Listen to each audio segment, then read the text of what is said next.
Welcome to Matgeo classes. Matgeo classes में आपका स्वागत है। आज हम लोग नया चैप्टर स्टार्ट कर रहे हैं, वो है वोल्केनोज, ज्वालामुखी। हम लोग ने पढ़ा अब तक कि पृथ्वी के आंतरिक भागों में बहुत सारे जो है आपके एक तरह से ऊर्जा उत्पन्न हो जाती है और ये ऊर्जा जो है ये बाहर की ओर निकलने का प्रयास करती है। और ये ऊर्जा जो बनती है उसका कारण भी हम लोग ने पढ़ा था। इसको और अब विस्तृत रूप से हम लोग पढ़ने जा रहे हैं। और जो आंतरिक भागों में जो बल उत्पन्न होता है इनको आंतरिक जनित्र बल, एंडोजेनेटिक फोर्स कहा जाता था। और इसी आंतरिक जनित्र बल का परिणाम था, रिजल्ट था भूकंप और ज्वालामुखी। तो अब भूकंप और ज्वालामुखी जो परिणाम होता है उसी को हम लोग अभी जो है प्रेजेंट टाइम में पढ़ रहे हैं। जैसे आप भूकंप पढ़ चुके हैं और हम लोग वोल्केनो जो आप पढ़ने जा रहे हैं ये क्या है, ये भी एक तरह का रिजल्ट है, परिणाम है किसका, आंतरिक जनित्र बल का। तो अंतर्जात बल या एंडोजेनेटिक फोर्स जो है ये एक तरह से जब क्रिएट होता है, डेवलप होता है, तो उसके बाद जो है जब ये बाहर की ओर निकलने का प्रयास करता है तो पृथ्वी की सतह पर विभिन्न प्रकार के जो है आपके परिवर्तन करता है। और इसी परिवर्तन से जो है आपके अलग अलग चीजें हम लोगों को अलग अलग फॉर्म में दिखाई पड़ती हैं। तो एक्चुअल में चाहे वो भूकंप हो और चाहे वो ज्वालामुखी हो, दोनों एक ही प्रक्रिया है। दोनों के अंतर्गत आंतरिक भाग की ऊर्जा बाहर की ओर आती है, बस फॉर्म अलग होता है कि भूकंप के समय यांत्रिक तरंगों के रूप में ऊर्जा बाहर की ओर आती है, जबकि ज्वालामुखी के अंतर्गत क्या होता है, पृथ्वी के आंतरिक भाग की ऊर्जा बाहर की तरफ आती है। और ये आती है ऊष्मीय ऊर्जा के रूप में, थर्मल एनर्जी के फॉर्म में। क्यों? क्योंकि पूरा का पूरा पदार्थ जो पिघला पदार्थ होता है वो ऊपर की तरफ चलता चला आता है। तो इसलिए आप ये कह सकते हैं कि ऊष्मीय ऊर्जा का स्थानांतरण जब होता है, ट्रांसफरेंस होता है पृथ्वी के आंतरिक भाग से बाहर की भाग, तो इस प्रक्रिया को, इस प्रोसेस को हम कहते हैं ज्वालामुखी उद्गार, वोल्केनिक इरप्शन। और जिस समय जो है आपके ऊर्जा का स्थानांतरण हो रहा है यांत्रिक तरंगों के रूप में, मैकेनिकल एनर्जी के फॉर्म में, तो इस प्रक्रिया को हम लोग कह रहे हैं भूकंप, जिसकी वजह से पृथ्वी का कुछ भाग कंपन करने लगता है, इसलिए उसको हम भूकंप का नाम देते हैं। तो ये दोनों प्रोसेस है, प्रक्रिया है। इस प्रक्रिया में क्या है, एनर्जी ट्रांसफर की प्रक्रिया है। चाहे वो भूकंप हो और चाहे वो ज्वालामुखी हो, दोनों में ही एनर्जी ट्रांसफर हो रही है आंतरिक भाग से पृथ्वी के बाहर। तो अगर हम ज्वालामुखी की बात करें तो ज्वालामुखी में जैसे आप जानते हैं कि जो आपके एक तरह से पृथ्वी के आंतरिक भाग में जो भी आपके पदार्थ उत्पन्न होता है ये कैसे होता है ये आप पहले समझ लें। आपको पता है हम लोग ने प्लेट विवर्तनिक सिद्धांत में पढ़ा था कि पृथ्वी के आंतरिक भाग में बहुत सारे ऐसे मटेरियल हैं जो आपके स्वयं से विघटित होते रहते हैं, खुद से विघटित होते रहते हैं। और जब ये खुद से विघटित होते रहते हैं तो ऐसी कंडीशन में क्या होता है, उसके अंदर से अत्यधिक जो है ऊर्जा निकलती है। कैसे ऊर्जा निकलती है आपको पता है, कोई अगर नाभिक बनता है, नाभिक क्या होता है, न्यूक्लियस क्या होता है, जिसमें प्रोटॉन और न्यूट्रॉन होते हैं। तो प्रोटॉन और न्यूट्रॉन जिस एनर्जी से बंधे होते हैं उसको जो है नाभिकीय ऊर्जा कहते हैं। तो न्यूक्लियर एनर्जी जब ये एक तरह से विघटित होगा, टूटेगा, तो यही न्यूक्लियर एनर्जी जो है आपके एक तरह से एमिट होती है, निकलती है, लिबरेट होती है। तो कुछ ऐसे पदार्थ हमारे होते हैं, मटेरियल होते हैं, जिसमें अगर हम लोग देखें तो ये मटेरियल जो पदार्थ आपके होते हैं उसमें बेसिकली कुछ ऐसे पदार्थ होंगे जिसके अंदर से खुद से विघटन होता रहता है और इसमें से अल्फा, बीटा और गामा किरणें जो है बाहर निकलती रहती। तो इनको क्या कहा जाता था, रेडियोधर्मी पदार्थ, रेडियो एक्टिव एलिमेंट्स। और ये रेडियो एक्टिव एलिमेंट्स जो होते हैं ये क्या होते हैं, पिघला हुआ रूप जो कि चट्टानों का होता है, धातु का, खनिज का, जो आंतरिक भाग में धातु खनिज होते हैं, मेटल्स, मिनरल्स और रॉक्स का ये पिघला हुआ पूरा रूप होता है जो कि आपके एक तरह से आंतरिक भाग में पाया जाता है। तो ये क्यों होता है, क्योंकि जो रेडियो एक्टिव एलिमेंट्स हैं इन्होंने ऊर्जा को बहुत ज्यादा बढ़ा रखा है, अत्यधिक तापमान कर दिया है। अत्यधिक तापमान हो जाने के कारण जिन पदार्थों का गलनांक बिंदु, मेल्टिंग पॉइंट कम है, वो मेल्ट कर जाते हैं, पिघल जाते हैं। इसीलिए खनिज, धातु, चट्टाने ये सब पिघली हुई अवस्था में आ जाती हैं और ये पिघले फॉर्म में आ जाती हैं। और ये पिघला फॉर्म आंतरिक भाग में क्या कहलाता है, मैग्मा। तो अभी हम लोग इसको पढ़ेंगे डीपली। मैग्मा मीन्स क्या होता है, mixture of solid, liquid and gas. आंतरिक भाग में इसी में क्या है, इसी में गैस मिली होती है, इसी में ठोस मिला होता है, इसी में द्रव मिला होता है, सारी चीजें इसी में मिली होती हैं। तो ये एक तरह से मैग्मा का रूप हो जाता है। तो ये कैसे हुआ? रेडियो एक्टिव एलिमेंट्स के डिसइंटीग्रेशन से जो ऊर्जा निकली, उस ऊर्जा ने टेम्परेचर को बढ़ाया। टेम्परेचर ने क्या किया? आसपास के पदार्थ जिनका गलनांक बिंदु कम था, मेल्टिंग पॉइंट कम था, उसे पिघला दिया।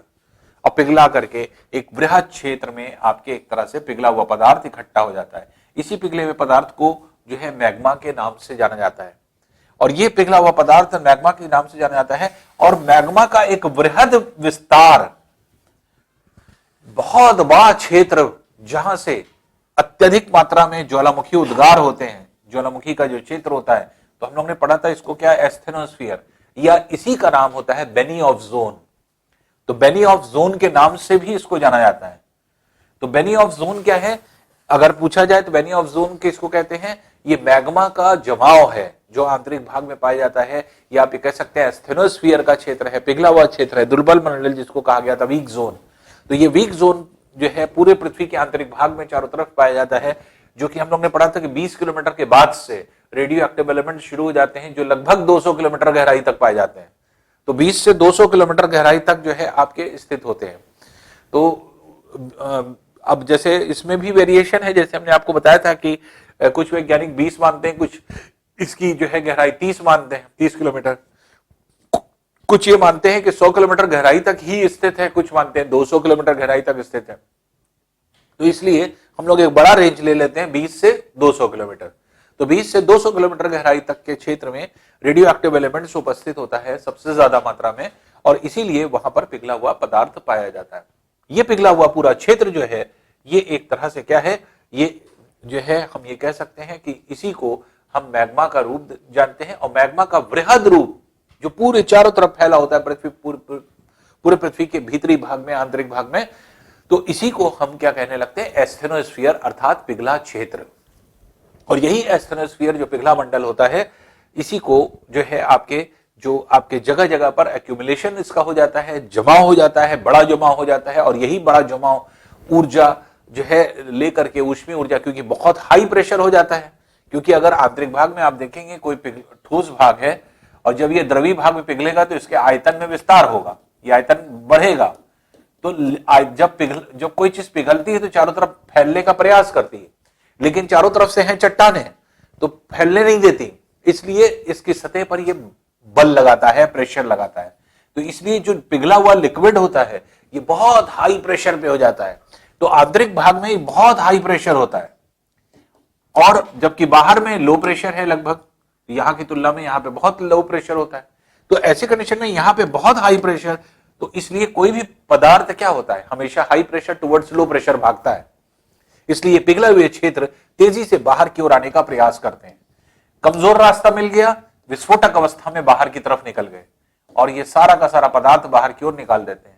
यही मैग्मा बाहर की ओर निकल जाता है, ठोस द्रव गैस अलग अलग जो है आपके निकल जाता है। इसी प्रक्रिया को हमने क्या कहा, ज्वालामुखी उद्गार, वोल्केनिक इरप्शन।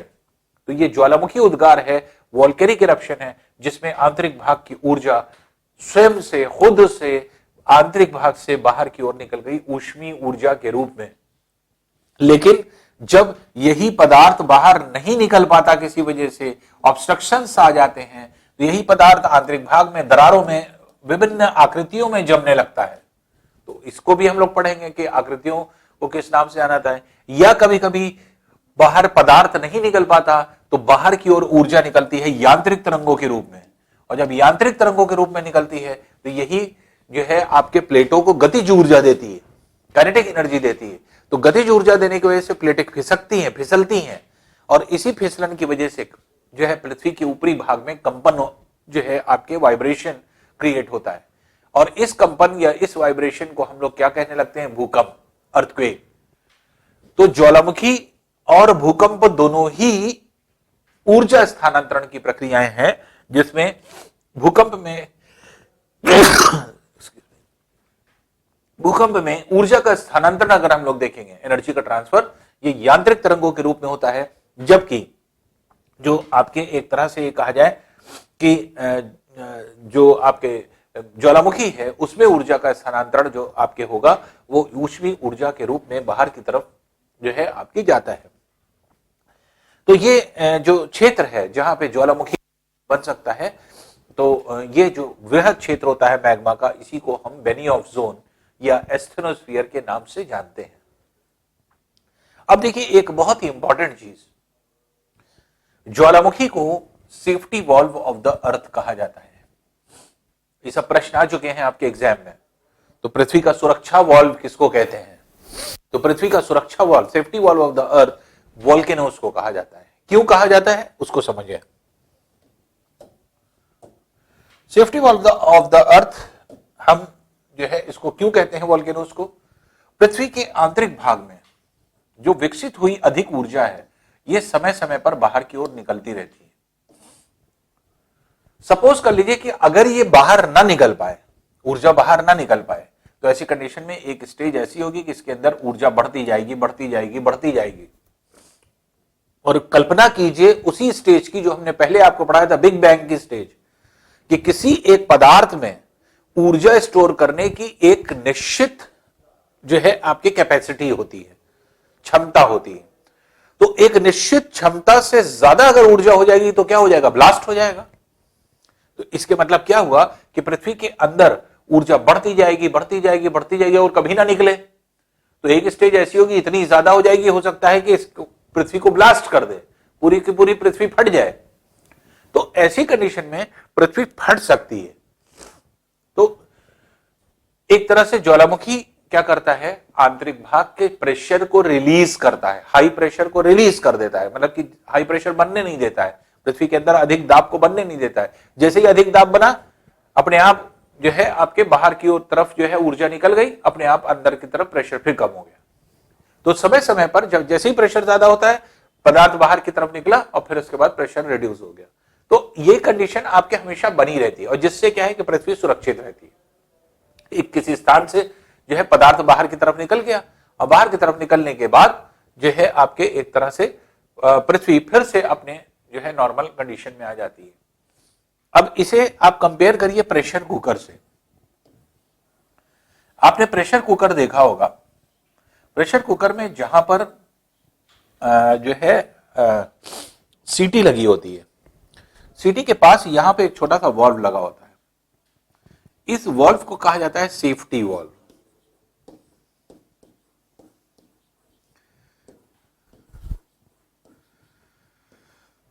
इसको सेफ्टी वॉल्व क्यों कहते हैं?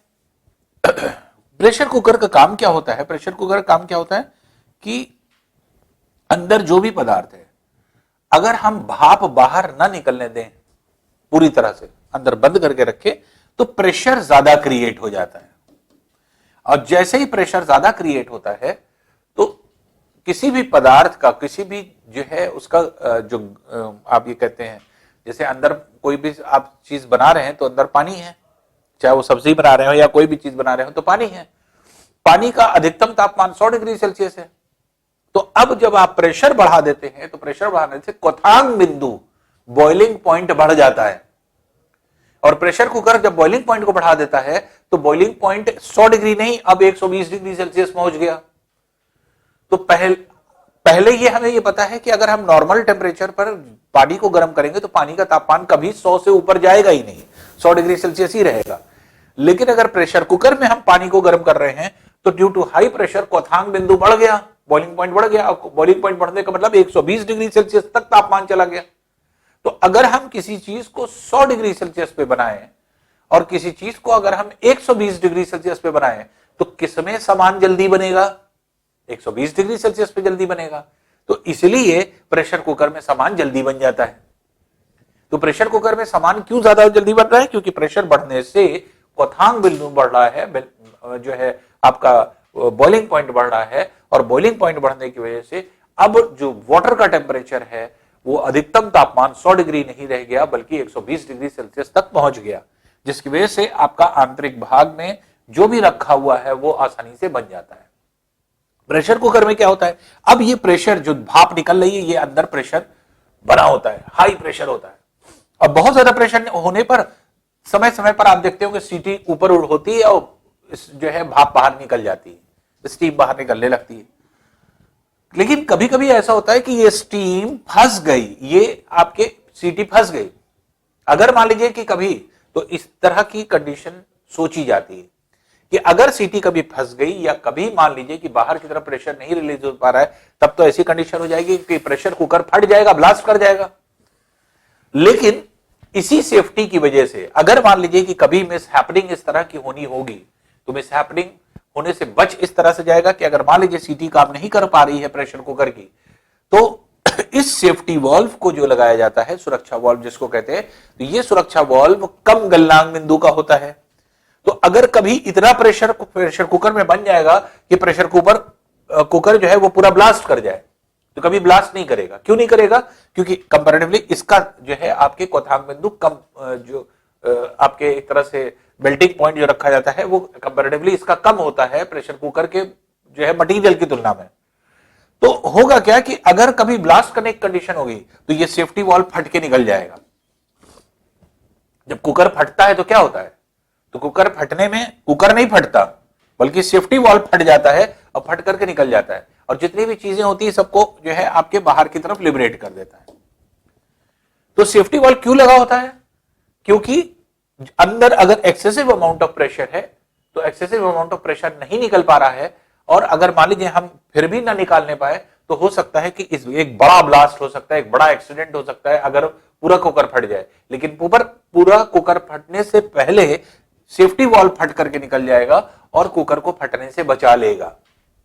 वही सेम कंडीशन पृथ्वी में होती है। पृथ्वी में क्या है कि अगर ज्वालामुखी उद्गार हो रहा है समय समय पर, तो जितनी एक्सेसिव अमाउंट ऑफ एनर्जी है, वो excessive amount of energy time to time बाहर की तरफ निकलने लगती है। लेकिन अगर ज्वालामुखी उद्गार ना हो, तो अंदर लगातार रेडियो एक्टिव एलिमेंट्स के डिसइंटीग्रेशन से ऊर्जा बढ़ती जाएगी, बढ़ती जाएगी, बढ़ती जाएगी, और एक स्टेज ऐसी होगी बहुत ज्यादा प्रेशर हो जाएगा, और फिर वही कंडीशन आएगी जो बिग बैंग में आया था।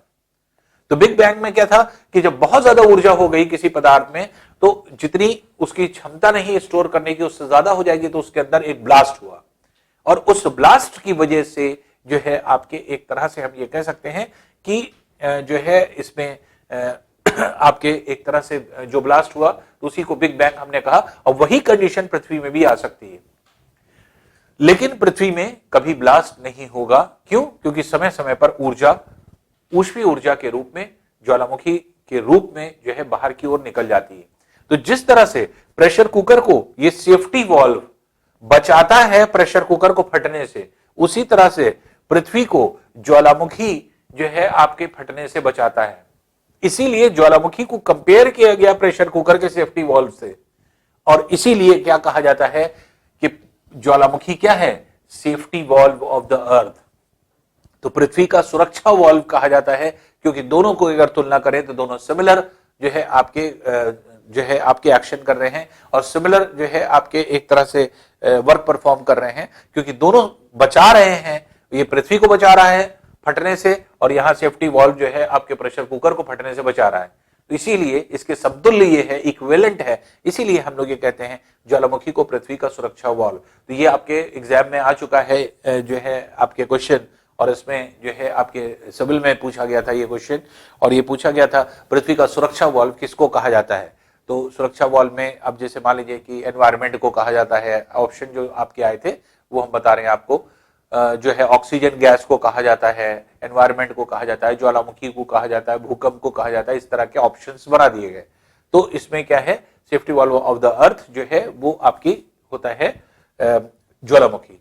तो वॉल्केनिक एक्टिविटी, ज्वालामुखी जो उद्गार है, इरप्शन है, वॉल्केनिक इरप्शन जिसको हम लोग कहते हैं। तो वॉल्केनो क्या है? एक प्रोसेस है। पहले समझिए, वॉल्केनो एक प्रोसेस है जिसमें ऊर्जा का स्थानांतरण हो रहा है, एनर्जी ट्रांसफर हो रहा है, और ये ऊर्जा का स्थानांतरण क्या है? ऊष्मीय ऊर्जा के रूप में, पदार्थ के रूप में। तो ये प्रोसेस है, जिस प्रोसेस के थ्रू ऊर्जा का स्थानांतरण हो रहा है उस प्रोसेस को हम ज्वालामुखी कहते हैं। और ये प्रक्रिया जिसके अंतर्गत सारा पदार्थ आंतरिक भाग से बाहर की तरफ निकल जाता है, जितना भी अंदर की तरफ अक्यूमुलेटेड मैटर है, ये सब के सब बाहर की ओर लिबरेट हो जाएगा। तो इस अक्यूमुलेटेड मैटर का जो बाहर की तरफ निकलना होता है, लिबरेशन होता है, इस प्रक्रिया को हम लोग कहते हैं वॉल्केनिक इरप्शन, ज्वालामुखी उद्गार। तो ये ज्वालामुखी उद्गार या वॉल्केनिक इरप्शन क्या है, ऊष्मीय ऊर्जा का जो है स्थानांतरण है। ऊष्मीय ऊर्जा क्यों, क्योंकि पदार्थ खुद चला जा रहा है बाहर, इसके मतलब ऊष्मा खुद चली जा रही है बाहर, तो अंदर भी पदार्थ गर्म है और यही गर्म पदार्थ बाहर की तरफ निकल गया, जिसकी वजह से जो एनर्जी ट्रांसफर हुई वो ऊष्मीय ऊर्जा के रूप में थर्मल एनर्जी की फॉर्म में। तो ये थर्मल एनर्जी का जो है ट्रांसफरेंस होता है, जो कि ज्वालामुखी के रूप में हम लोग यहां पर देखते हैं। अब जो आपके ज्वालामुखी है, इस ज्वालामुखी को अगर हम लोग देखें तो ज्वालामुखी हर बार फट ही जाए, वोल्केनिक इरप्शन हो ही जाए, तो होता क्या है कि देखिए दो तरह की कंडीशंस होती हैं। दो तरह की जो कंडीशंस होती हैं उसमें अगर हम लोग देखें तो एक कंडीशन तो ये होती है कि अगर पृथ्वी की सतह है, आंतरिक भाग में जो है बेनियोफ जोन है, एस्थेनोस्फीयर पिघला हुआ क्षेत्र, कमजोर रास्ता मिल गया तो ये बाहर की तरफ विस्फोटक अवस्था में निकल जाएगा और निकल करके चारों तरफ फैल जाएगा। तो इस प्रक्रिया को तो हम ज्वालामुखी उद्गार कह देंगे, और इस ज्वालामुखी उद्गार की वजह से पृथ्वी जो है ऊर्जा जो है ये बाहर की तरफ पूरी तरह से निकल जाएगी ऊष्मीय ऊर्जा के रूप में। तो ये जो है आपके एक तरह से जितना भी आपके एक तरह से पदार्थ है ये सब के सब बाहर की तरफ चला आता है।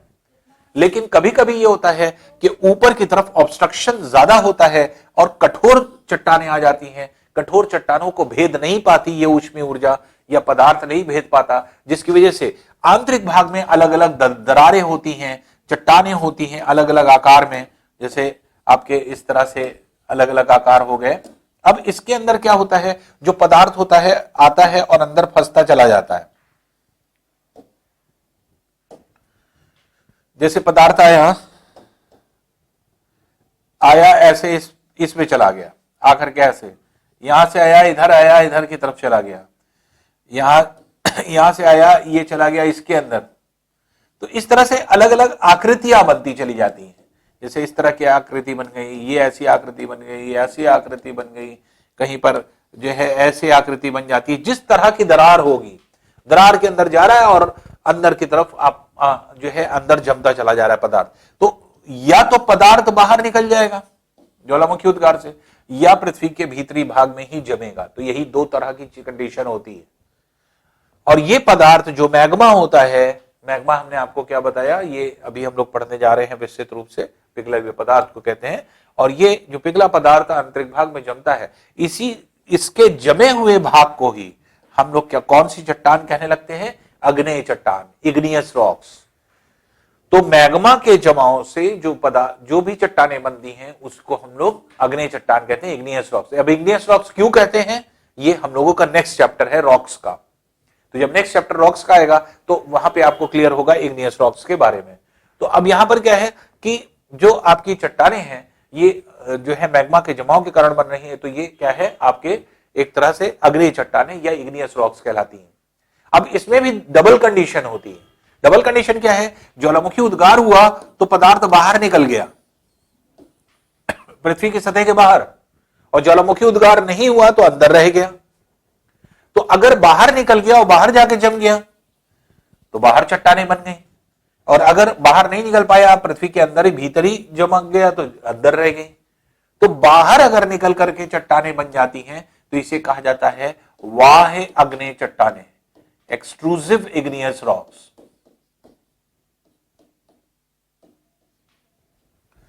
तो एक्सक्लूसिव इग्नियस रॉक्स वाह्य अग्नेय चट्टानें, और जबकि अंदर जो आपके पदार्थ जमेगा इसको आंतरिक अग्नेय चट्टानें या इंट्रूसिव इग्नियस रॉक्स के नाम से जाना जाता है। ये इंट्रूसिव इग्नियस रॉक्स हो जाते हैं। तो चट्टानें अभी हम लोग का टॉपिक, नेक्स्ट टॉपिक जो है ज्वालामुखी के बाद हम लोगों का रॉक्स का है। जो चट्टानें निर्मित होती हैं उसमें से एक चट्टान जिसका नाम हम अग्नेय ले रहे हैं, अग्नेय चट्टान क्यों ले रहे हैं ये हम लोग को नेक्स्ट चैप्टर में क्लियर होगा। अग्नेय चट्टान जो ले रहे हैं वो किससे बनता है, मैग्मा के जमाव के कारण। और ये दो तरह से बनेगा। अगर पृथ्वी की सतह के बाहर ज्वालामुखी उद्गार हो गया, वोल्केनिक एक्टिविटी हो गई, तो बाहर की तरफ जम जाएगा। तो ये जो है आपके अलग अलग, अब बाहर की तरफ जब जाएगा तो किस रूप में जाएगा, कैसे जाएगा, कितने भाग हो जाएंगे, किस किस नाम से जाने जाएंगे, ये अभी हम लोग पढ़ते हैं। और अंदर अगर जाएगा, अंदर जमेगा तो जिस जिस आकृति में बनेगा, आकृति के हिसाब से क्या क्या नाम होना चाहिए इनका तो हम पढ़ेंगे। तो ये दो तरह की चीजें आती हैं और ये दो तरह की चीजों के बारे में हम लोग पढ़ते हैं। तो हम लोग दो टाइप को अलग अलग पढ़ने जा रहे हैं। पहले हम पढ़ने जा रहे हैं क्या, पृथ्वी के अंदर अगर जमाव हो रहा है तो इन चट्टानों को किस नाम से पुकारा जाएगा या किस तरह से जो है इनको पुकारा जाएगा। और फिर उसके बाद हम लोग पढ़ेंगे पृथ्वी के बाहर जब ज्वालामुखी उद्गार होता है तो वास्तविक अवस्था क्या होती है, कि कौन कौन से भाग हो जाते हैं, कैसे ज्वालामुखी उद्गार होता है, वॉल्केनिक एक्टिविटी कैसे होती है, या क्या क्या चीजें बनती हैं। तो ये दोनों रूप आपके अलग अलग है। बस चट्टानें अगर आप देखेंगे तो बाहर जो पिघला हुआ चट्टान होगी, जो पिघला हुआ पदार्थ के जमाव से बनने वाली चट्टान, तो वाह्य अग्नि चट्टान कहलाएगी, एक्सक्लूसिव इग्नियस रॉक। और अंदर से बनने वाली, अंदर जो जमेगी उसको हम लोग कहेंगे आंतरिक अग्नि चट्टानें। तो अब दोनों को अलग अलग पढ़ने जा रहे हैं हम लोग। पहले हम लोग पढ़ने जा रहे हैं आंतरिक अग्नि चट्टानों को, अर्थात जब ज्वालामुखी उद्गार नहीं होता है या होता भी है तो आंतरिक दरारों में पिघला पदार्थ जम जाता है, और दरारों में जैसे जैसे जाता है आकृति के हिसाब से इनका नामकरण कर दिया जाता है। क्या नामकरण होता है या किस तरह से होता है, तो इस पार्ट को अब हम लोग पढ़ेंगे कि अंदर जो है इनका नाम क्या क्या है। अब देखिए, जो मैग्मा है आंतरिक भागों में जब जमता है तो आंतरिक भागों में विभिन्न आकृतियों में जमता है, अलग अलग तरह से। दरार, जिस तरह की दरार मिलेगी उस तरह से वो जमेगा। तो नॉर्मली क्या होता है कि आकार के आधार पर ये सब, क्योंकि जो नाम दिए गए हैं ये सब यूनान भाषा के या फिर लैटिन वर्ड है, तो ग्रीक वर्ड या लैटिन वर्ड्स का प्रयोग किया गया है, इसलिए जो है हम लोग यहाँ पर ही देखते हैं। तो अंदर जो एक तरह से मैग्मा का एक्यूमुलेशन होता है और जमाव होता है, तो ये जो आपके जमाव होता है ये ऊपर की तरफ भागने की कोशिश करता है। तो कहीं पर भी अगर जमाव होगा तो ये जमाव जो है ऊपर की तरफ जब भागने की कोशिश करेगा तो ये क्या हो जाता है, ये गुंबदाकार ऐसा हो जाता है। और जब ये इस तरह से गुंबदाकार टाइप हो जाता है तो ये उठा हुआ ऐसे जो है आपके गुंबद के आकार में जो है ऊपर की तरफ दिखाई पड़ता है। तो इस तरह की आकृति जो बहुत वृहद क्षेत्र में पिघले हुए क्षेत्र, पिघला हुआ मैग्मा जिसको कहा जा रहा है वो क्या है, आपके ठोस द्रव गैस का मिश्रण। तो ये जो है आपके पदार्थ जब इस तरह का हो जाता है तो इस आकार में, गुंबदाकार आकार में एक बड़े वृहद जमाव को जो है हम लोग बाथोलिथ के नाम से जानते हैं। तो ये बाथोलिथ जो है आपके एक तरह से कहा जाता है ये बड़े जमाव को। तो बाथो मतलब होता है वृहद और गुंबदाकार, तो वृहद गुंबदाकार, लिथ मतलब होता है चट्टान। तो चट्टानें जो एक तरह से लिक्विड स्टेट में रहती हैं और वो गुंबदाकार अवस्था का शेप लिए रहती हैं, तो लिथ मीन्स चट्टान होती है, क्योंकि इन्हीं से क्या हो जाती हैं आपके सॉलिडिफाई करके, जब ये गर्म रहती हैं तो ये पिघले रूप में होती हैं, लेकिन जब ठंडी हो जाती हैं तो यही आपके चट्टानों का रूप ले लेती हैं। तो इन्हें कहा जाता है बाथोलिथ। तो इस तरह की जितनी चट्टानें मिलेंगी, या आप ये कहें कि गहराई में मैग्मा का जमाव मिलेगा जो कि गुंबद के आकार का मिलेगा, गुंबदाकार अवस्था में, तो वो सब बाथोलिथ के नाम से जाना जाता है। इसी तरह से कभी कभी क्या होता है कि जो पदार्थ ऊपर की ओर जा रहा है, कठोर चट्टान आ गई, ऊपर नहीं जा पाया, दरार में जाकर के जम गया।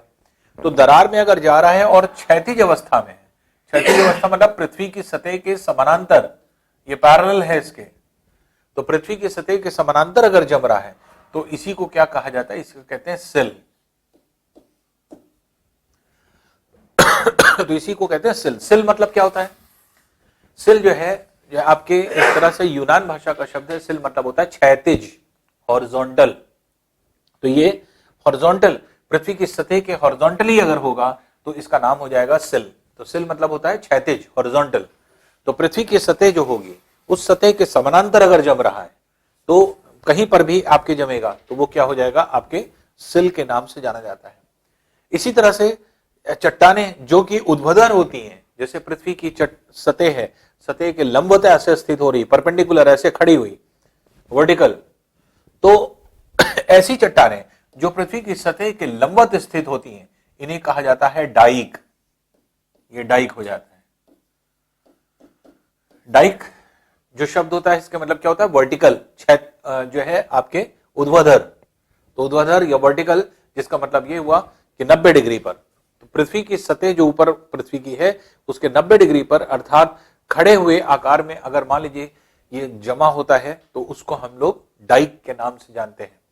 तो पृथ्वी की सतह के भीतर जो चट्टानें हैं वो तीन ही तरह से दरार में जमेगी। दरार में या तो पृथ्वी की सतह के समानांतर हो जाएगी, या पृथ्वी की सतह के लंबवत हो जाएगी, या तिरछी हो जाएगी। तो जो क्षैतिज थी, हॉरिजॉन्टल थी, पैरेलल थी, उसे हमने सिल कहा। जो ऊर्ध्वाधर है, वर्टिकल है या 90 डिग्री पर है, उसको हमने डाइक कहा। और अगर किसी कोण पर झुकी होती है तो कोण पर झुकी हुई चट्टानों को कहा जाता है बॉस। ये बॉस हो जाएगी।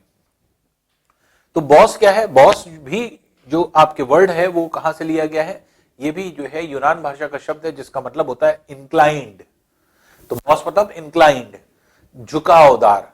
तो झुकावदार चट्टानें होती हैं, अर्थात किसी कोण पर झुकी होती हैं। ना ये ऊर्ध्वाधर होती हैं, ना ही क्षैतिज होती हैं, बल्कि किसी कोण पर झुकी हुई ये चट्टानें होती हैं, जिनको बॉस के नाम से जाना जाता है। फिर दरारों का अपना अलग अलग आकार होता है, और ये आकार क्या हो जाता है कभी कभी, जैसे मान लीजिए कि दरार कुछ जो है आपके ऐसे सर्पीलाकार स्पाइरल शेप में है ऐसे, और इसी के अंदर जाकर के पूरा पदार्थ ऐसे जम गया, तो इसका आकार जो हो जाता है सर्पीलाकार अवस्था हो जाती है, अर्थात स्पाइरल शेप में हो जाता है। तो अगर स्पाइरल शेप में है तो स्पाइरल शेप वाली चट्टानों को हम लोग कहते हैं फाकोलिथ। तो फाकोलिथ के नाम से जाना जाता है। तो फाको मतलब होता है घुमावदार, सर्पीलाकार, स्पाइरल शेप, और लिथ मतलब होता है चट्टान। तो फाकोलिथ मतलब होता है घुमावदार चट्टान, सर्पीलाकार अवस्था में चट्टान। तो स्पाइरल जो है आपके रॉक्स जिनको कहेंगे, तो स्पाइरल रॉक्स जो होते हैं जो सर्पीलाकार अवस्था में पाए जाते हैं, तो उनको फाकोलिथ के नाम से जाना जाता है।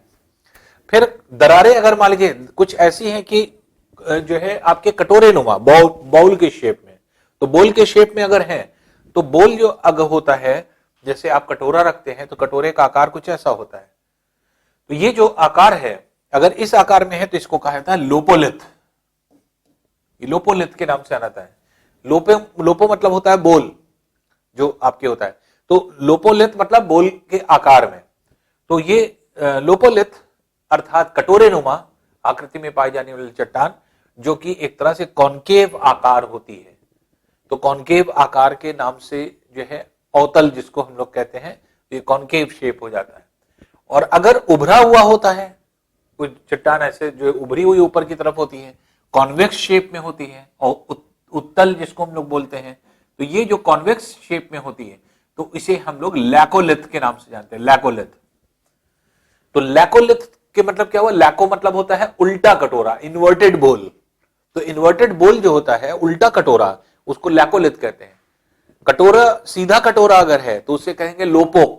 तो लोपो मतलब कटोरे नुमा, और लैको मतलब उल्टे कटोरे नुमा। तो लोपोलिथ मतलब कटोरे नुमा चट्टानें जो कटोरे के आकार में होती हैं, बोल शेप में होती हैं, तो वो लोपोलिथ कहलाती हैं। और उल्टे कटोरे नुमा आकार में पाई जाने वाली चट्टान जो होती है वो आपके एक तरह से कहलाने लगती है लैकोलिथ। इसको लैकोलिथ के नाम से जाना जाता है। उसके अलावा और भी इसमें जो है चट्टानें होती हैं, जैसे इसी में आपके होती है बहुत नुकीली, पतली पतली अगर हैं, बहुत नुकीली नुकीली चट्टानें, तो इनको नीडल कहने लगते हैं। ये नीडल भी कहलाती है, नीडल हो गई। और या फिर जो है बहुत बारीक नहीं है लेकिन पतली है, छड़ी के आकार की, तो छड़ी की तरह पतली अगर है तो उनको स्टॉक कहते हैं। तो स्टॉक के मतलब ही छड़ी होता है, तो छड़ी को इंग्लिश में स्टॉक कहा जाता है। तो ये छड़ी नुमा आकार में, और ये छड़ी कभी कभी क्या होती है, कभी कभी ये भी होती है कि ऊपर जाकर के इनका आकार जो है आपके गोल हो जाता है। तो नीचे से ये पतली होती है, ऊपर जाके गोल हो जाती है।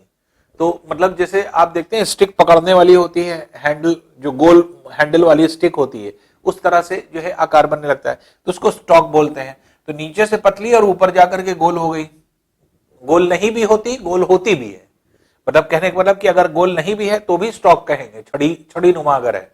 तो अगर जिसकी विड्थ होती है, बहुत पतली नहीं होती, नीडल तो बहुत बारीक बारीक होती है, नुकीली नुकीली। नीडल मतलब होती है, नीडल कहा जाता है सुई को, सुई नुमा। लेकिन छड़ी नुमा के मतलब क्या हो गया, उसकी ज्यादा मोटाई हो गई कंपैरेटिवली। तो छड़ी के आकार में जिसकी विड्थ मोटी हो जाती है वो स्टॉक हो जाती है, तो उनको स्टॉक कहने लगते हैं।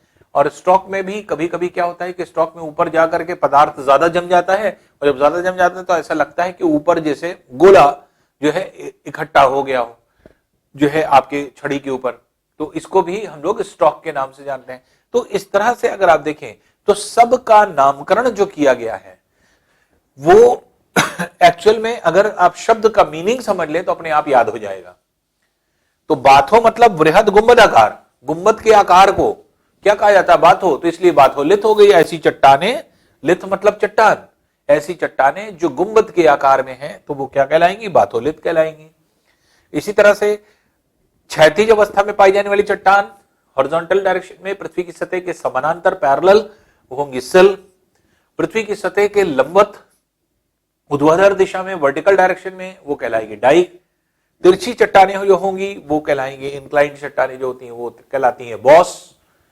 घुमावदार आकृति में पाई जाने वाली चट्टानें या सर्पिलाकार अवस्था में स्पाइरल शेप में पाई जाने वाली चट्टानें कहलाती हैं फाकोलिथ। फाको मतलब होता है घुमावदार, स्पाइरल शेप, और लिथ मतलब होता है चट्टान। ऐसी चट्टान जो स्पाइरल शेप में पाई जाती हैं तो सर्पिलाकार अवस्था में पाई जाती हैं, तो ऐसी चट्टानें जो हैं आपके फाकोलिथ के नाम से जानी जाती हैं। और उसी तरह से फिर हमने जैसे आपको बताया कटोरे नुमा आकार में पाई जाने वाली चट्टान ये लोपोलिथ होती है, जो आपके एक तरह से शेप क्या होता है इसका? कॉनकेव शेप होता है। और कॉन्वेक्स शेप में जो आपकी पाई जाती है आपके एक तरह से उत्तल लेंस जैसे होता है, उसी तरह से बाहर की तरफ बल्ज की हुई, ऊपर की तरफ बल्ज की हुई, ये होती है लैकोलिथ।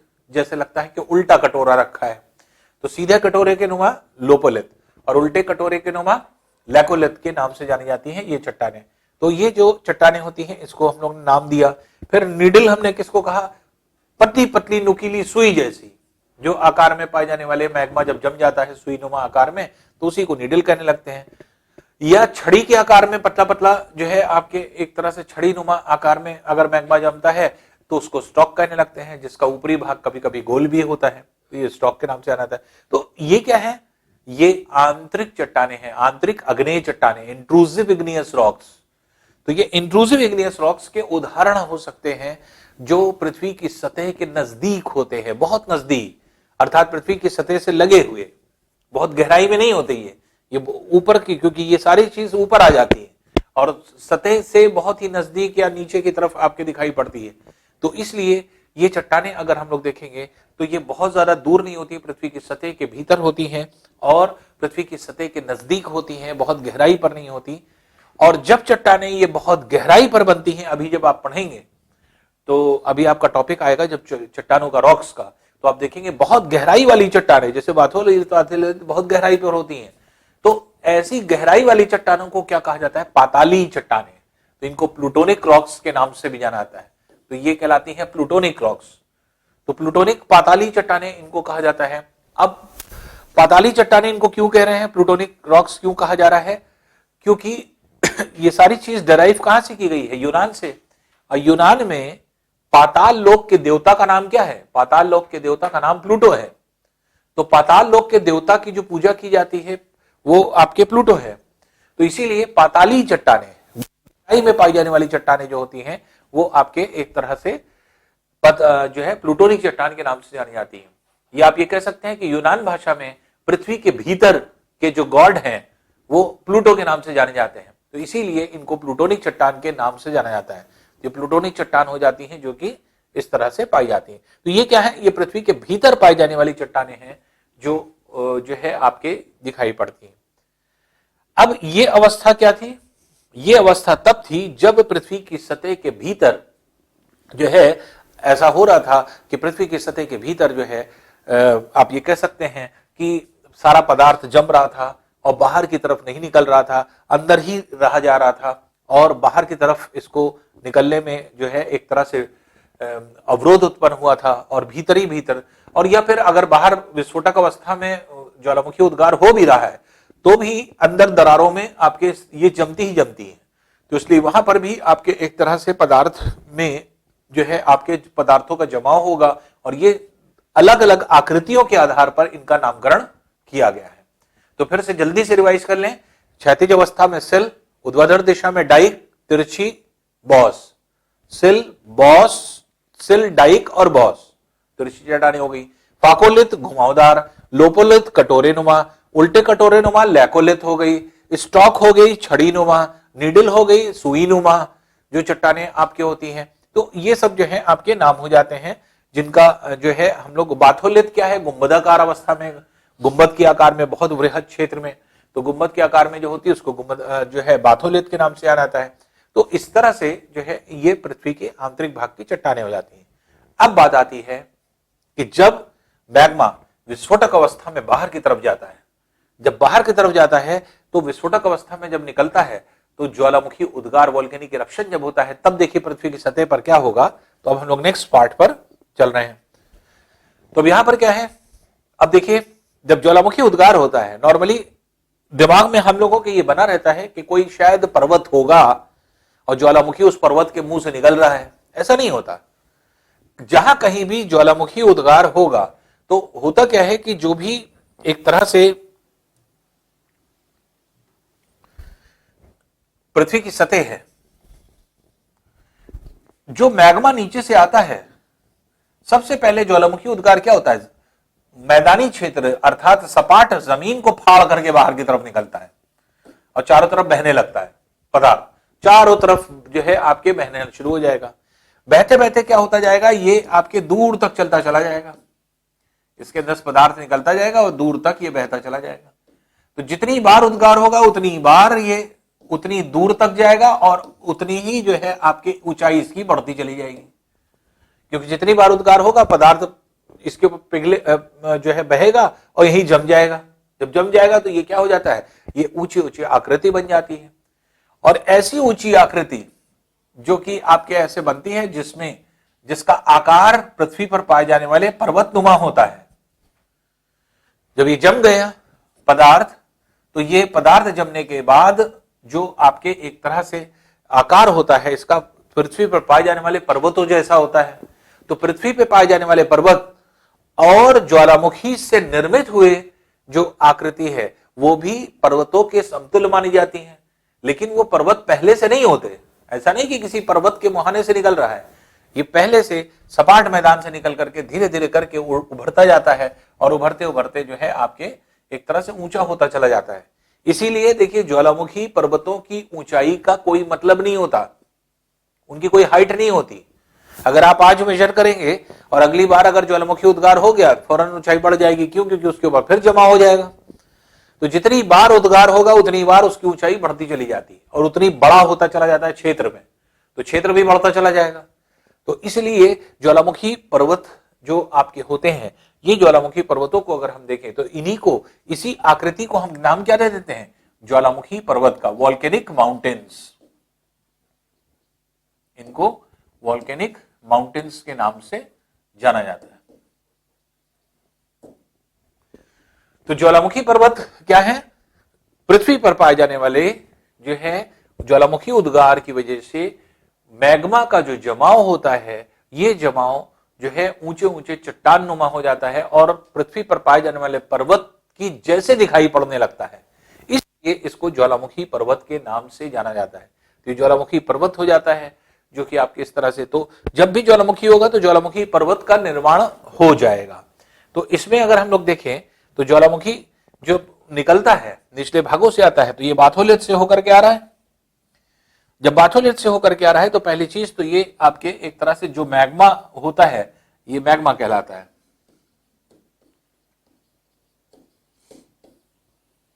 मैग्मा का मतलब क्या होता है, मैग्मा भी जो है आपके यूनान भाषा का शब्द है जिसका मतलब होता है मिश्रण। मिश्रण का मतलब क्या है, ठोस द्रव गैस का मिश्रण, mixture of solid liquid and gas.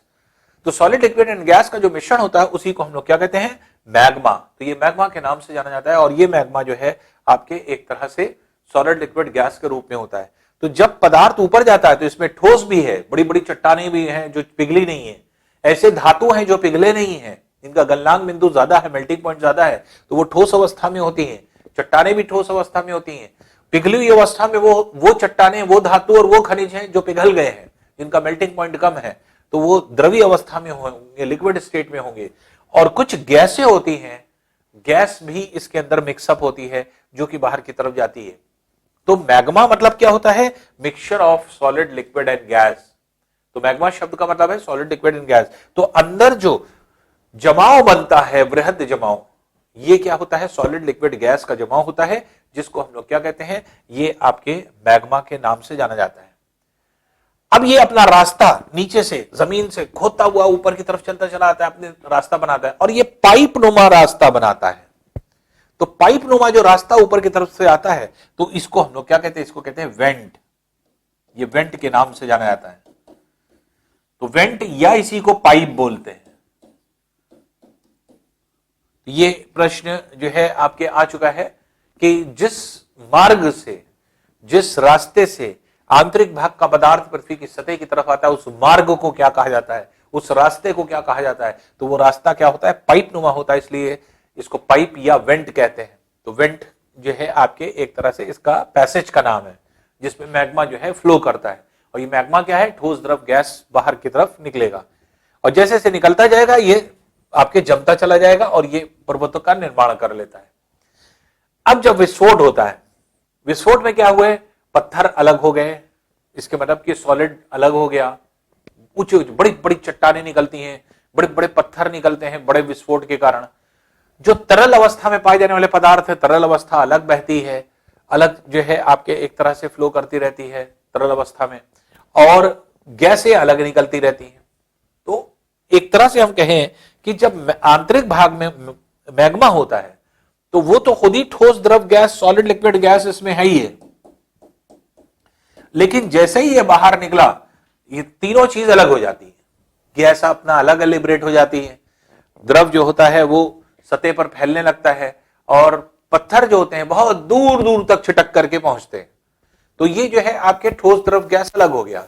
तो अब जो ठोस द्रव गैस बाहर की तरफ निकला, तो अब जैसे सबसे पहला प्रश्न बनता है कि ज्वालामुखी उत्सर्जन के समय किस अवस्था में उत्सर्जन सर्वाधिक होता है? किस स्टेज में, किस अवस्था में? तो अवस्था या स्टेज क्या होती है? Solid, liquid and gas. तो सॉलिड ज्यादा निकलता है कि गैस निकलती है कि तरल पदार्थ निकलता है? तो सबसे ज्यादा अगर देखा जाए तो ज्वालामुखी उद्गार में जो उत्सर्जन होता है वो गैसीय अवस्था में होता है और मोर देन 90% सिर्फ गैसीय अवस्था होती है। तो इसलिए गैस की अवस्था बहुत ज्यादा मात्रा में होती है। और इस गैस में क्या है? गैस में अगर कहा जाए कि सर्वाधिक मात्रा में कौन सी गैस निकलने वाली होती है या सबसे ज्यादा मात्रा में कौन सी जो है आपके एक तरह से गैसीय अवस्था में क्या चीज सबसे ज्यादा निकलता है? तो वो निकलता है जलवाष्प, वाटर वेपर सबसे ज्यादा। तो जलवाष्प मतलब जल, हाइड्रोजन और ऑक्सीजन के मिश्रण से जो वाष्प बन गया है वो जलवाष्प सबसे ज्यादा मात्रा में होता है। तो अगर अधिकतम अगर कहा जाए कि कौन सा पदार्थ गैसीय अवस्था में सबसे ज्यादा मात्रा में निकल रहा है तो वो है आपके जलवाष्प। उसके अलावा धुआं बहुत ज्यादा निकलता है, आसपास का पूरा क्षेत्र धुओं से भर जाता है। तो जो ज्वालामुखी है, ज्वालामुखी तो दिखाई नहीं पड़ता है जहां से ज्वालामुखी बढ़ रहा है, क्योंकि चारों तरफ धुएं का अंबार होता है और ये धुआं जो होता है ये एक तरह से गैसों का भी होता है और धूल के कण भी होते हैं जो पूरे में फैले होते हैं। तो इसलिए जो है आपके धुआं होता है। और अगर हम स्पेसिफिक गैसों की बात करेंगे कि सबसे ज्यादा मात्रा में कौन सी गैस निकलती है तो carbon dioxide. Carbon dioxide gas का सबसे ज्यादा उत्सर्जन होता है, जबकि कार्बन डाइऑक्साइड के साथ साथ कार्बन मोनोऑक्साइड भी निकलती है। तो अंदर की तरफ जैसे आप देख रहे हैं कि जो भी, ऐसा नहीं कि ऊपरी सतह में, जैसे आपने पृथ्वी की आंतरिक संरचना में पढ़ा था कि पृथ्वी के ऊपरी सतह पर ऑक्सीजन की उपस्थिति है, ऑक्सीजन पाया जाता है। तो जितने भी पदार्थ बाहर निकल रहे हैं, कार्बन ऑक्सीजन से मिल रहा है तो कार्बन मोनोऑक्साइड या कार्बन डाइऑक्साइड बनाई दे रहा है। सल्फर अंदर से जब निकल रहा है तो सल्फर ऑक्सीजन से मिलकर के सल्फर डाइऑक्साइड या सल्फर ट्राइऑक्साइड बनाई दे रहा है। नाइट्रोजन जब बाहर निकल रहा है तो नाइट्रस ऑक्साइड, नाइट्रिक ऑक्साइड या नाइट्रोजन डाइऑक्साइड बनाई दे रहा है। तो इस तरह से अगर आप देखेंगे जितने भी जो है आपके एक तरह से गैसें निकल रही है सब ऑक्साइड के फॉर्म में निकल रही है। तो कार्बन डाइऑक्साइड निकलती है, सल्फर डाइऑक्साइड निकलती है, कार्बन मोनोऑक्साइड निकलती है, मीथेन गैस निकलती है, nitric oxide, nitrogen dioxide, nitrous oxide, ये सारी गैसें जो हैं आपके एक तरह से निकलती हैं। तो ये सभी गैसों का उत्सर्जन होता है। फिर एक प्रश्न बनता है, एक प्रश्न ये बनता है कि ज्वालामुखी उद्गार के समय, वोल्केनिक इरप्शन के समय किस गैस का उत्सर्जन नहीं होता? लगभग सभी गैसें पाई जाती हैं, चाहे ज्यादा मात्रा में चाहे कम मात्रा में। हर गैस का उत्सर्जन होता है, सिर्फ एक गैस को छोड़कर कि वो क्या है? ऑक्सीजन। ऑक्सीजन जो है स्वतंत्र अवस्था में नहीं निकलती, ऑक्सीजन निकलती तो है लेकिन कंबाइंड फॉर्म में। तो ज्वालामुखी उद्गार के समय या ज्वालामुखी के आसपास आपको ऑक्सीजन नहीं मिलेगी, क्योंकि ऑक्सीजन का उत्सर्जन नहीं होता, बाकी हर गैस का उत्सर्जन होता है। तो इसलिए यह प्रश्न भी आपके सिविल में पूछा जा चुका है कि ज्वालामुखी उद्गार के समय किस गैस का उत्सर्जन नहीं होता। तो सिर्फ ऑक्सीजन गैस का उत्सर्जन नहीं होता है, बाकी और सारी गैसें निकलती हैं। ऑक्सीजन भी निकलती है, लेकिन ऑक्सीजन कंबाइंड स्टेट में निकलती है। जैसे कार्बन के साथ मिलकर कार्बन डाइऑक्साइड या कार्बन मोनोऑक्साइड, कार्बन डाइऑक्साइड निकलेगी या कार्बन मोनोऑक्साइड निकलेगी। इसी तरह से जब सल्फर से मिल गई तो सल्फर डाइऑक्साइड या सल्फर ट्राइऑक्साइड के रूप में निकलेगी। नाइट्रोजन से मिल गई तो नाइट्रस ऑक्साइड, नाइट्रिक ऑक्साइड या नाइट्रोजन डाइऑक्साइड के रूप में निकलेगी। तो ये जो है आपके एक तरह से जल है, जल H2O के फॉर्म में आपके निकलता है, वाष्प के फॉर्म में, जलवाष्प। तो ये जो है आपके, आप देखेंगे जितने भी आपके इस तरह की गैसें हैं या जो भी ऑक्सीजन निकल रही है, ऑक्सीजन हमेशा कंबाइंड स्टेट में, स्वतंत्र अवस्था में, इंडिपेंडेंट फॉर्म में ऑक्सीजन का उत्सर्जन नहीं होता। तो ऑक्सीजन जो है उत्सर्जित नहीं होती। तो ये अगर पूछा जाए तो ये आप इसको जो है डिफाइन कर सकते हैं, बता सकते हैं कि हाँ ऑक्सीजन का उत्सर्जन जो है इस समय नहीं होता। अब देखिए जो गैसें हैं, अब ये तो हम लोग को क्लियर हो गया कि जो अवस्था है, किस अवस्था में सर्वाधिक उत्सर्जन होता है, तो ये आपके होता है गैसीय अवस्था में। तो गैसियस स्टेट में सबसे ज्यादा उत्सर्जन होता है, और उसमें भी सबसे ज्यादा अगर उत्सर्जन पूछा जाए तो जलवाष्प होगा। लेकिन अगर स्पेसिफिक पूछा जाए कि किस गैस का उत्सर्जन सर्वाधिक होता है और जलवाष्प ना ऑप्शन में दिया रहे, तब आप कार्बन डाइऑक्साइड लगाएंगे। तो जलवाष्प तो आपके निकलता ही निकलता है, लेकिन अगर वो स्पेसिफिकली सिर्फ गैसों की का जो है विवरण दे और इनमें से कोई 4 गैस का नाम ले ले, जैसे मान लीजिए कार्बन डाइऑक्साइड दे दिया, सल्फर डाइऑक्साइड दे दिया, मीथेन दे दिया, या नाइट्रोजन की कोई ऑक्साइड दे दिया, नाइट्रस ऑक्साइड, नाइट्रिक ऑक्साइड या नाइट्रोजन डाइऑक्साइड कोई भी दे दिया, और कहा जाए कौन सी गैस सर्वाधिक निकलती है, तो कार्बन डाइऑक्साइड गैस ज्यादा निकलेगी। तो ये जो है गैसीय अवस्था। अब जो ठोस है, बड़ी बड़ी चट्टानें हैं, ये बड़ी बड़ी चट्टानें बाहर की तरफ निकल रही हैं। आकार के आधार पर अगर हम देखेंगे, शेप के जो है आपके एक तरह से उस पे देखेंगे, तो देखने पे सबसे पहली चीज आपको ये दिखाई पड़ती है कि जो शेप होता है, आप ये देखें, आकार जो होता है वो बड़ी बड़ी चट्टानों का भी होता है, छोटे छोटे पत्थरों का भी होता है, और बहुत सूक्ष्म कण का भी होता है। तो आकार के आधार पर अगर हम कहें, तो आकार के आधार पर हम ठोस भाग को 3 भाग में बांटते हैं। अब ये ठोस भाग कोई भी चट्टान हो सकती है, धातु खनिज का टुकड़ा हो सकता है जो कि बाहर की तरफ निकलता है। तो बड़े पत्थर जो होते हैं, ये जो आपके बड़े पत्थर होते हैं, इनको क्या कहा जाता है, इनको कहते हैं बॉम्ब, बम। ये बम के नाम से जाने जाते हैं, बॉम्ब। इसी तरह तो ये बड़ी बड़ी चट्टानें होती हैं, तो बड़ी विशाल चट्टानों को क्या कहेंगे, बॉम्ब। तो बॉम्ब के नाम से जाने जाएंगे, बम जिसको कहते हैं। फिर इसके बाद जो आपकी चट्टानें निकल रही हैं, इन चट्टानों में गिट्टी नुमा, जो छोटे छोटे पत्थर नुमा छोटे छोटे पत्थर होते हैं, जो गिट्टियां होती हैं। जैसे मान लीजिए सड़क बनते हैं, तो सड़क बनती है तो आप देखते हैं गिट्टियां डाली जाती हैं, तो गिट्टियों को इंग्लिश में क्या कहते हैं, बोल्डर। तो ये बोल्डर कहा जाता है। तो ये बोल्डर होते हैं, तो गिट्टी नुमा आकार में खूब ढेर सारे पत्थर निकलते हैं, तो उनको बोल्डर कहा जाता है। तो ये बोल्डर्स होते हैं।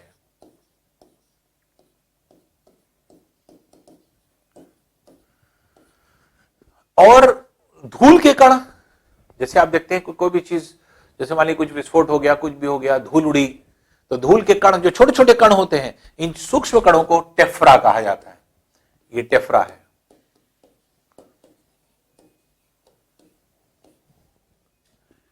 तो इसलिए अगर हम देखें तो आपको यह क्लियर हो जाएगा कि जो चट्टानें बाहर की तरफ निकल रही हैं, उत्सर्जित हो रही हैं, विशाल चट्टानों को हम बम कह रहे हैं, बॉम्ब कहलाता है इंग्लिश में, हिंदी में बम कहते हैं।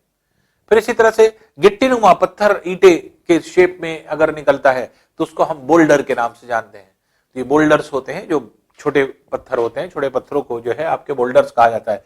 और बहुत छोटे छोटे कण, पूरे धूल के कण जैसे आपके जो है आपके जो फैले होते हैं, उनको कहा जाता है, जैसे बोल्डर कहते हैं गिट्टियों को, टेफ्रा कहा जाता है। टेफ्रा शब्द का मतलब है माइक्रो पार्टिकल्स, सूक्ष्म कण।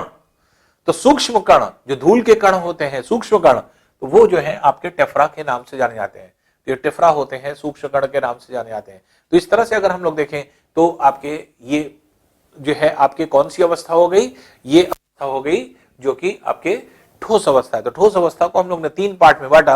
विशाल चट्टानों को हमने बम कह दिया, छोटे पत्थरों को हम लोग ने बोल्डर कह दिया, और सूक्ष्म कणों को हम लोग ने टेफ्रा के नाम से बोल दिया।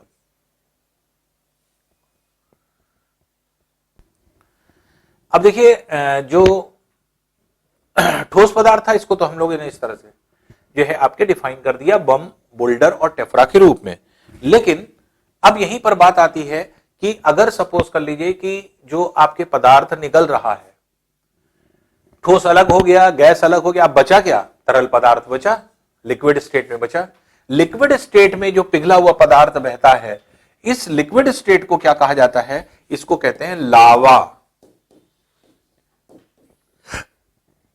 तो ये लावा के नाम से जाना जाता है।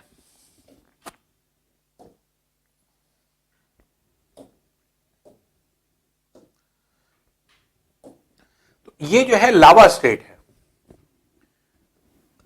तो अब यहां पर अंदर क्या कहला रहा है? मैग्मा। बाहर क्या कह रहा है? लावा। मैग्मा क्या है? ठोस द्रव गैस का मिश्रण है। जबकि बाहर जब निकला पदार्थ, जब तरल पदार्थ बाहर की तरफ निकलता है, बहता है, तो उसको हम लावा कहते हैं। लावा मतलब क्या होता है? लिक्विड। तो यहां पर क्या है? जो मैग्मा है उसका अभिप्राय क्या था? यूनान भाषा का शब्द दोनों है।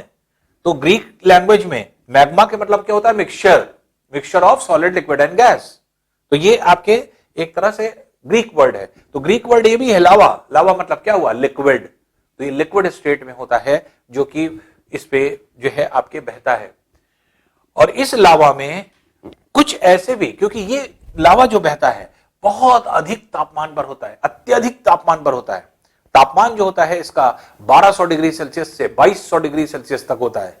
इतने उच्च तापमान पर तो पहली चीज तो ये कि जो आपके एक तरह से जैसे लोहे हुआ होता है या जितने भी लोहांश होते हैं वो सब जो है आपके एक तरह से ऑक्सीकृत अवस्था में होते हैं, ऑक्सीडाइज फॉर्म में, क्योंकि ऑक्सीजन मिला होता है।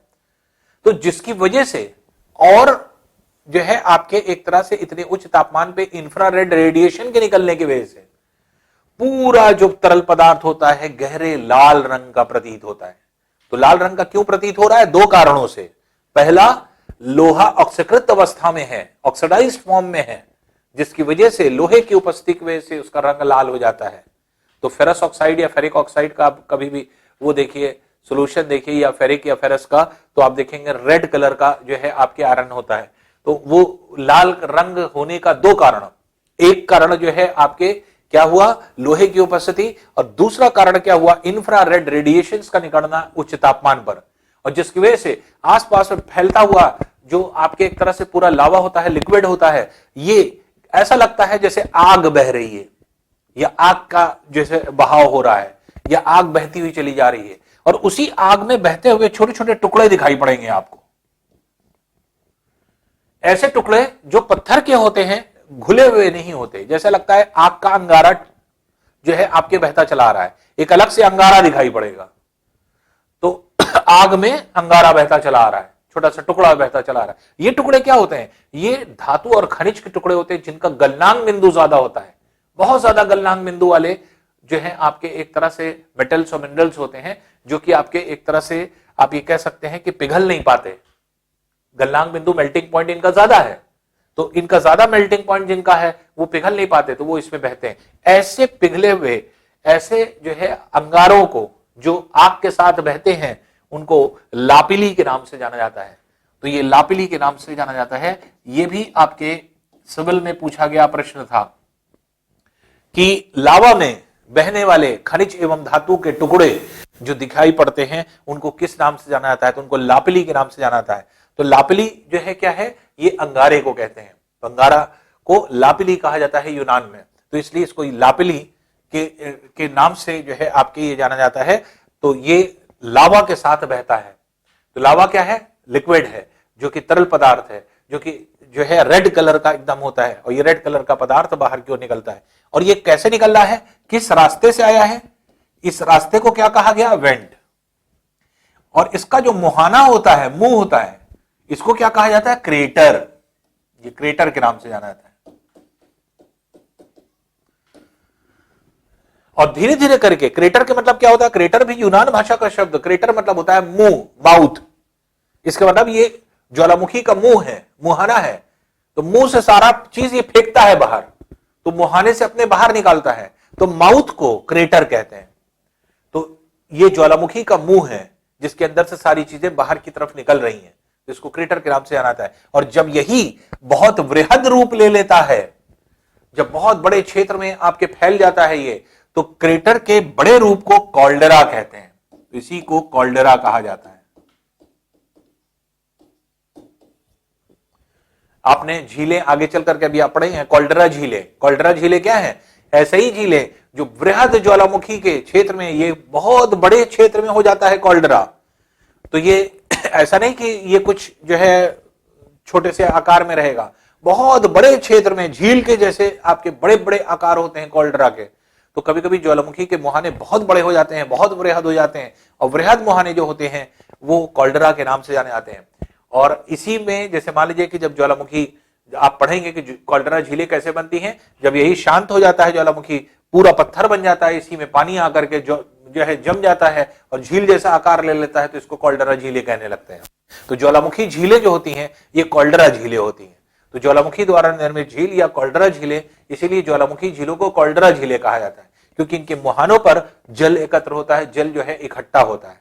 तो इस तरह से अगर हम लोग देखें तो जितने भी आपके एक तरह से उत्सर्जन हुआ वो सब के सब इस मुहाने से हुआ, जिसका नाम था क्रेटर। तो क्रेटर से जो है निकलता है, और यही क्रेटर जब वृहद जो है आपके रूप ले लेता है, बहुत लेता है, तो इसी का नाम क्या हो जाता है? कॉल्डेरा के नाम से जाना जाता है। तो इस तरह से ज्वालामुखी के अलग अलग अंग हैं, अलग अलग पार्ट हैं, जो कि आपके एक तरह से निकलते हैं और बाहर की तरफ जो है एक जो है उत्सर्जित होते हैं।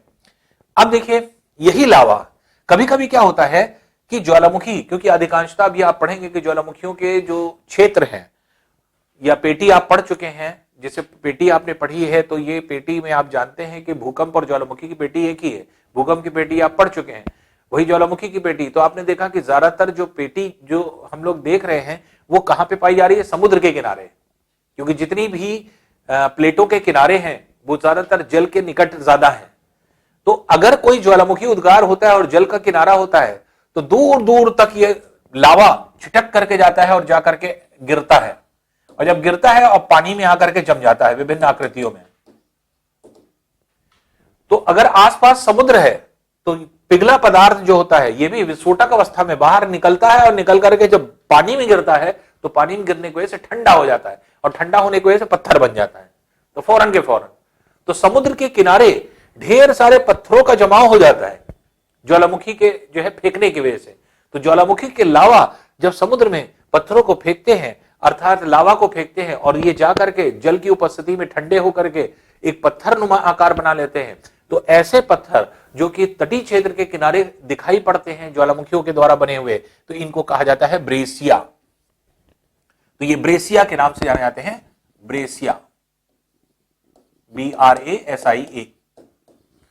तो ब्रेसिया के नाम से इनको जाना जाता है। तो ब्रेसिया क्या है? ऐसे पत्थर जो तटीय क्षेत्रों में पाए जाते हैं, जो ज्वालामुखी उत्सर्जन के समय दूर तक जब लावा छूट छूट करके आता है, तो ये लावा जब जो है निकलता है तो दूर तक पहुंचता है, और आकर के जब जल में गिरता है तो जल में गिरते ही ठंडा हो जाता है, और ठंडा होकर के ठोस हो जाता है और पत्थर बना लेता है।